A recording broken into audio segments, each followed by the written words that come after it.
7 और 8 आप लोगों ने सॉल्व कर लिया है, ठीक है। तो हम 9 वाला सॉल्व, तो ये वाले क्वेश्चन में आपको क्या दिया है, M is the mid point of Q R. M क्या है, क्यू आर का जो है वो मिड पॉइंट है, ओके। इसका मतलब आर एम और एम क्यू ये दोनों क्या होंगे, इक्वल होंगे। पी आर क्यू कितना डिग्री दिया है आपको, 90 डिग्री दिया है, और ये आपको क्या करना है, प्रूफ करना है, ठीक है, ओके। तो सबसे पहले यहाँ आपको क्या दिया, दो ट्रायंगल होंगे जो 90 डिग्री के होंगे। एक ये स्मॉलर ट्रायंगल, इसका नाम क्या होगा, पी आर एम, वो भी कितने डिग्री का है, 90 डिग्री। और ये जो बिगर वाला ट्रायंगल है वो पी आर क्यू, वो भी कितना डिग्री होगा। क्या ये वाला ट्रायंगल 90 डिग्री होगा, पी एम क्यू, नहीं, ये वाला ट्रायंगल 90 डिग्री होगा और ये बिगर वाला ट्रायंगल 90 डिग्री होगा, करेक्ट। ये दो ट्रायंगल है जो कितने डिग्री के हैं, 90 डिग्री के। अगर ये दोनों 90 डिग्री के हैं, दोनों अगर 90 डिग्री के हैं, तो उसमें क्या रहेगा आपका, पाइथागोरस का फॉर्मूला अप्लाई हो जाएगा, ठीक है। पाइथागोरस का फॉर्मूले में क्या होगा, अगर मैं ये वाला ट्रायंगल लूं, ओके, ट्रायंगल कौन सा है ये, P R M, okay. In triangle P R M, okay, P R M में 90 डिग्री कहाँ बन रहा है, P R M, angle P R M कितना डिग्री का है, 90 डिग्री, करेक्ट।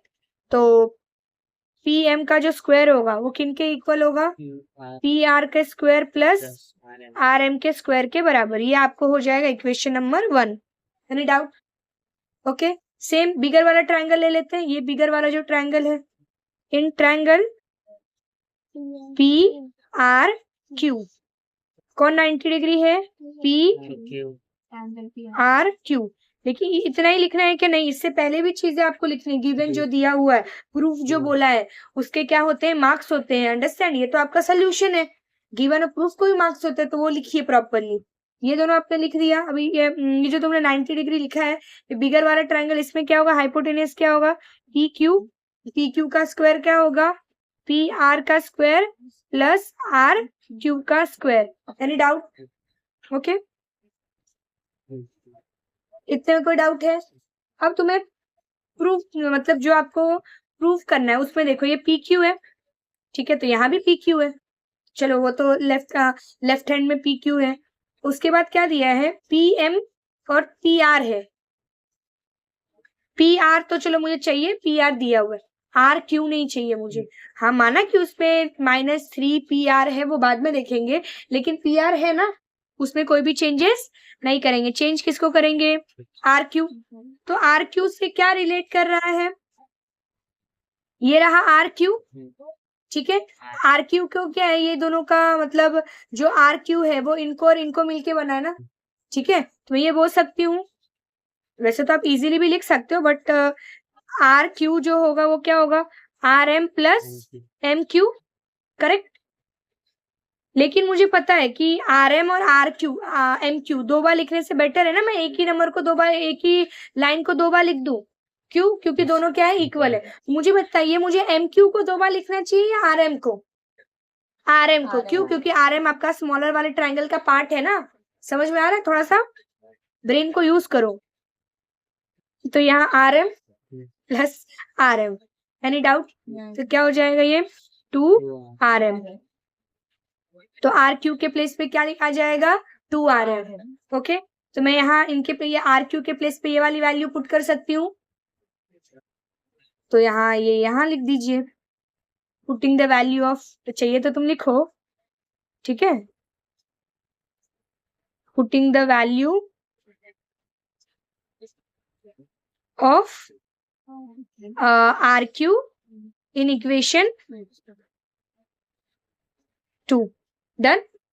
तो इक्वेशन 2 लिख देते हैं, डन। इक्वेशन नंबर 2 लिख दो, P Q is equal to P R square plus R Q का स्क्वायर, ये तो ऐसे ही रहेंगे, पी आर का स्क्वायर।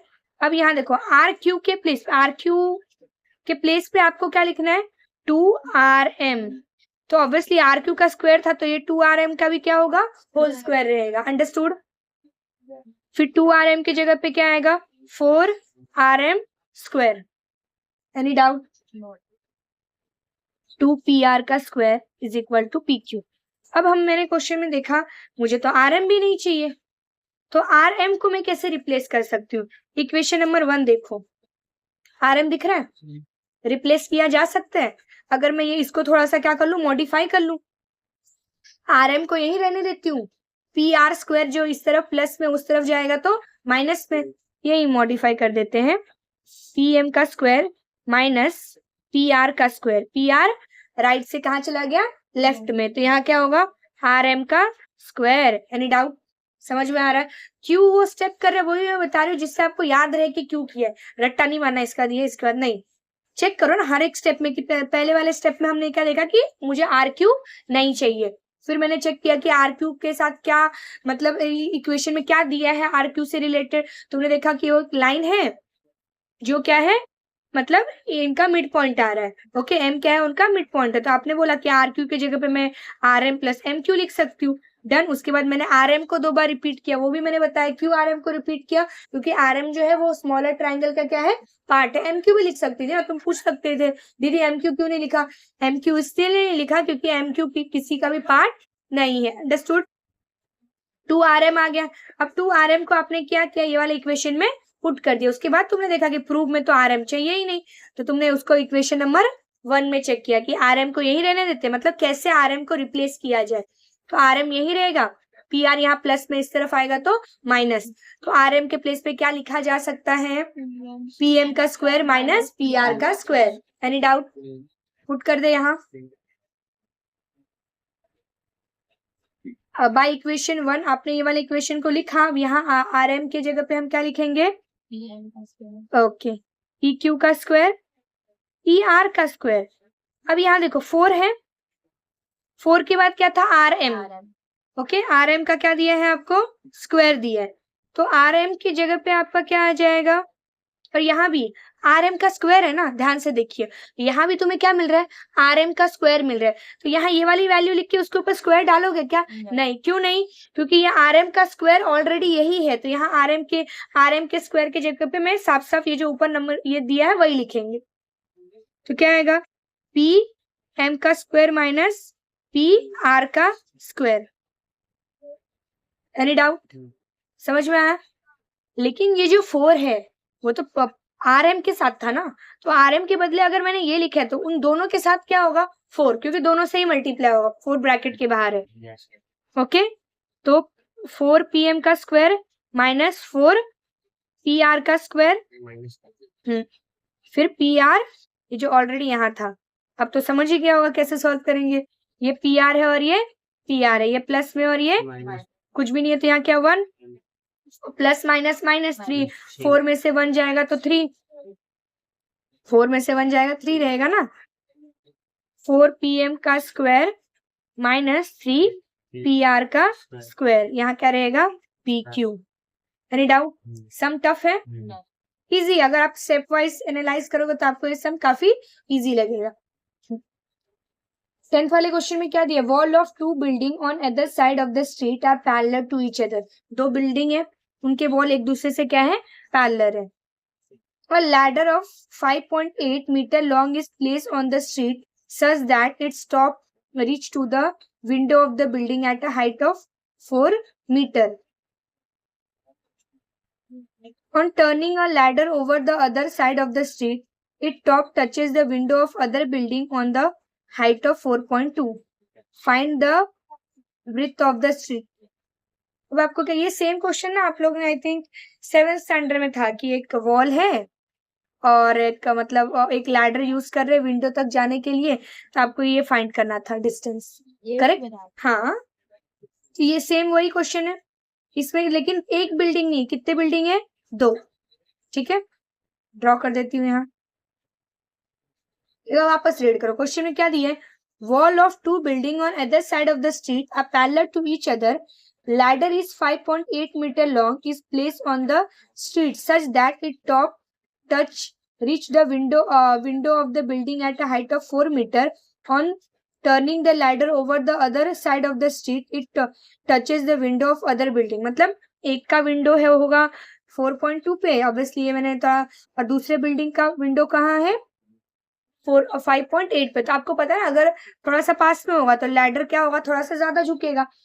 हाइट ज्यादा है तो लैडर क्या होगा, थोड़ा सा स्ट्रेट होगा। ऐसा तो नहीं ना अलग अलग हाइट पे जाने के लिए अलग अलग लैडर यूज करेंगे, सेम ही। हाँ, आजकल के वो लैडर होते हैं फिक्स वाले, लेकिन पहले जो पुराने लकड़ी वाले लैडर होते थे उनको क्या करते थे हम, कम दूरी पे जाना है, ज्यादा इसको झुकाओ, ज्यादा हाइट है तो वो लैडर थोड़ा सा क्या रहता है, स्ट्रेट रहता है। तो कुछ लोगों को इसमें भी कंफ्यूजन होता है, ठीक है। तो इसलिए मैंने आपको क्लैरिफाई कर दिया।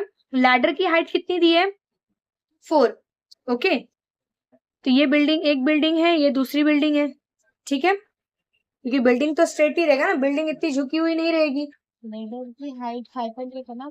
नहीं, और लैडर इज 5.8। हाँ वही, मत गलती होगी, मतलब लैडर का हाइट 5.8 है तो वो फिक्स रहेगा।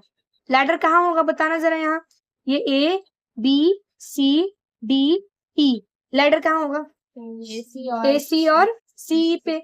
ओके, यहाँ देखने में आपको लग रहा है कि ये अलग है ये अलग है, लेकिन वो आप बोल AC और CE क्या होगा, सेम होगा, बिकॉज वो सेम लैडर है। ओके, तो हम इसको क्या बोलेंगे, 5.8। ये भी क्या रहेगा, 5.8। Any doubt?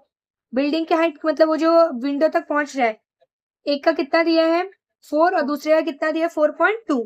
4 और दूसरा है 4.2। Any doubt? आपको क्या फाइंड करना है, स्ट्रीट।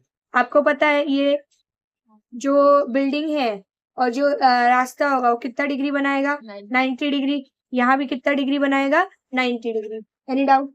अब कैसे फाइंड करेंगे, बेसिक सा क्वेश्चन है, पाइथागोरस थ्योरम कि इन ट्रायंगल ABC कितना डिग्री होगा, ABC कितना डिग्री होगा आपका, 90 डिग्री। क्यों 90 डिग्री होगा, क्योंकि बिल्डिंग और रास्ता 90 डिग्री ही, मतलब जहां वो प्लेस है बिल्डिंग, वो एक दूसरे से क्या बनाएंगे, स्ट्रेट होंगे ना। ओके, तो कितना डिग्री बनाएंगे, 90 डिग्री। तो ये क्या होगा, AC का square is equal to AB का स्क्वायर प्लस B और C का स्क्वायर। AC का स्क्वायर दिया है क्या, हाँ 5.8, और AB 4, B और C तुम्हें क्या करना है, फाइंड करना है। यहाँ आ जाएगा, माइनस हो जाएगा। इसके लिए हमने देखा था, आप दोनों का स्क्वायर फाइंड कर लो या फॉर्मूला अप्लाई कर दो, A square minus B square का, A plus B A minus B।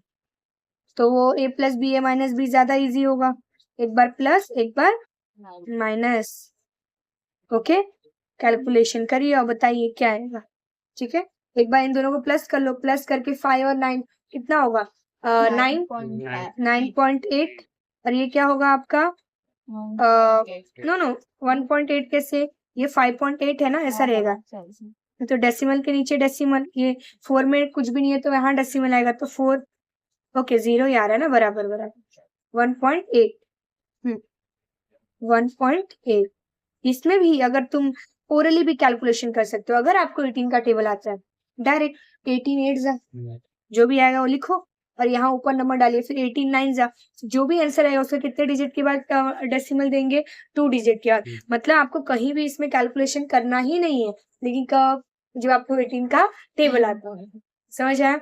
Okay, 18 8 144, 144 का 4 लिखेंगे, 14 क्या करेंगे, कैरी, 18 9 262, 262 में हम क्या करेंगे, 14 को ऐड करेंगे, 162।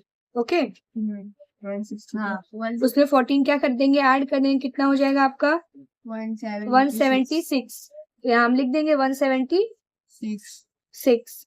कितने डिजिट के बाद डेसिमल देंगे, 2 डिजिट के बाद। तो यहाँ 2 मल्टीप्लाई करके भी आ सकता है, ऐसे नहीं है, लेकिन ये अगर टेबल से आप करो तो आपको ना, तो आपका बहुत ज्यादा टाइम सेव हो जाएगा, ठीक है। फिर यहाँ B और C का स्क्वायर है, ठीक है, बट मुझे B और C का स्क्वायर नहीं फाइंड करना है, तो ये स्क्वायर इस तरफ आएगा तो क्या हो जाएगा, स्क्वायर रूट हो जाएगा। यहाँ आपका क्या आएगा, B और C। ये फाइंड करने का तरीका भी मैंने बताया है, याद है?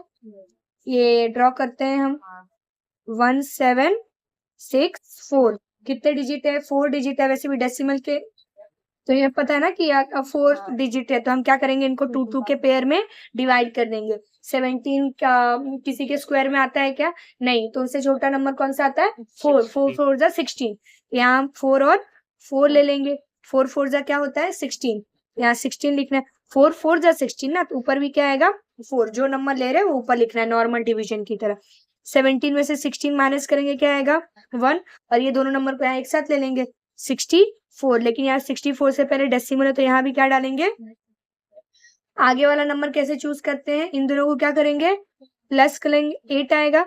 अब यहाँ 8 के बाजू में आपको कोई भी नंबर रखना है, लेकिन यहाँ और यहाँ वो क्या होना चाहिए सेम होना चाहिए, जो मल्टीप्लाई करके 164 या 164 से स्मॉल है। ऑब्वियसली 2 रखोगे तो शायद वही आएगा, 2 2 जा 4 और 2 8 जा 16, तो यहाँ 2 164, हमारा आंसर कितना आएगा 4.2। एनी डाउट, समझ में आया? ये तो सिर्फ बी और सी का आंसर आया ना, सी और डी का भी क्या करना है आपको वैसे ही फाइंड करना है, आएगा? हाँ